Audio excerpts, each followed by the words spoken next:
Good morning everyone. আশা করি আপনারা সবাই ভালো আছেন। আপনাদের আশীর্বাদে আমরাও সবাই ভালো আছি, সুস্থ আছি। তো সকালে এই যে চা নিয়ে এলাম। আজকে সকাল বলতে এখন 10:30 বাজে। আজকে মঙ্গলবার 26 তারিখ। আজকে সকাল থেকে একদমই সময় পাইনি, প্রচণ্ড তাড়াহুড়ো ছিল, কারণ আজকে উঠতে আমার লেট হয়ে গেছে। তারপরে ছেলের টিফিন বানানো ছিল, ওকে রেডি করানো, কারণ 7:40-এর মধ্যে বাস চলে আসে। তো সেই ক্ষেত্রে আর সেরকম হাতে ক্যামেরা তোলার মতন সময়ও ছিল না। কিছুই, এক তো শরীর দিচ্ছিল না, আজ খুব প্রচণ্ড খারাপ লাগছিল, তার উপরে এত তাড়াহুড়ো। তো সবাই হাজবেন্ড যাওয়ার পর তারপরে আজকে কিছু খেতে ইচ্ছা করছিল না।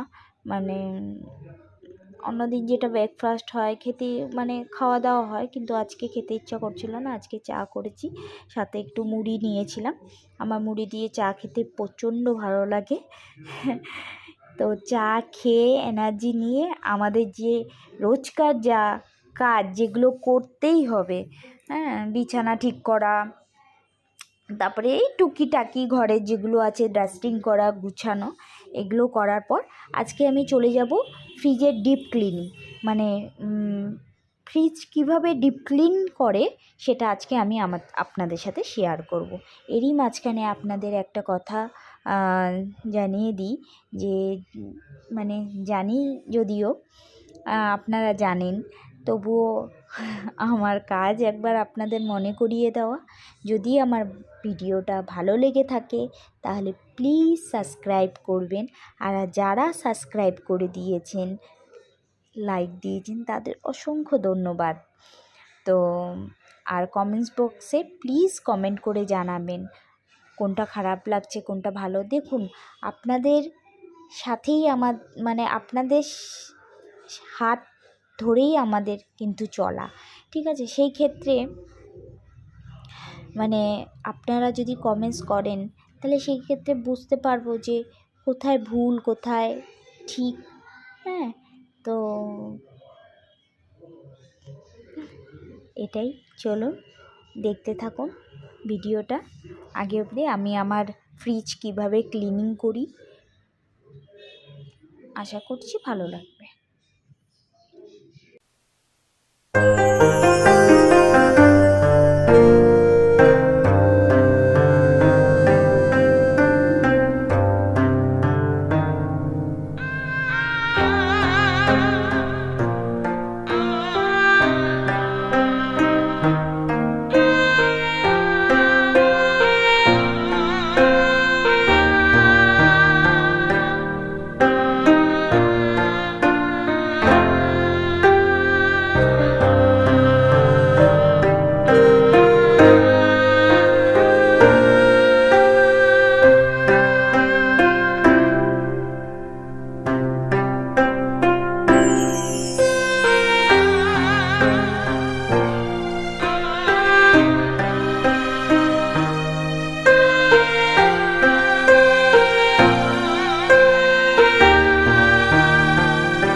প্রথমে ফ্রিজ থেকে আমি সব কিছু বের করে নিয়েছি।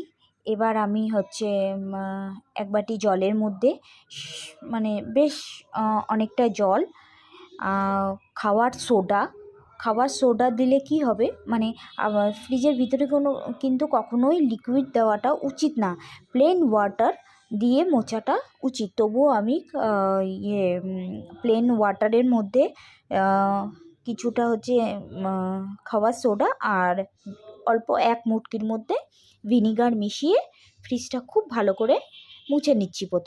প্রথমে এই জলটা দিয়ে মুছবো, তারপর শুধু প্লেন ওয়াটার দিয়ে আরেকবার মুছে নেব। এখন আমি সেই মোছার কাজগুলোই করছি, মুছে টুছে তারপর হচ্ছে আমি যে জিনিসগুলো বাইরে রেখেছিলাম সেগুলো আবার ঢুকিয়ে দেব। আর উপরের যে পার্টটা আছে, যেটা আইস হয়, সেই পার্টটা আমি কিছুদিন আগে পরিষ্কার করেছি, তো সেখানে আর আমি হাত দিলাম না এবং পরিষ্কার করলাম না।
তো এই যে আমার সব কিছু মানে ফ্রিজে রাখা, যেখানকার জিনিস সেখানে রেখে দিয়েছি, সব জিনিস রাখা কমপ্লিট।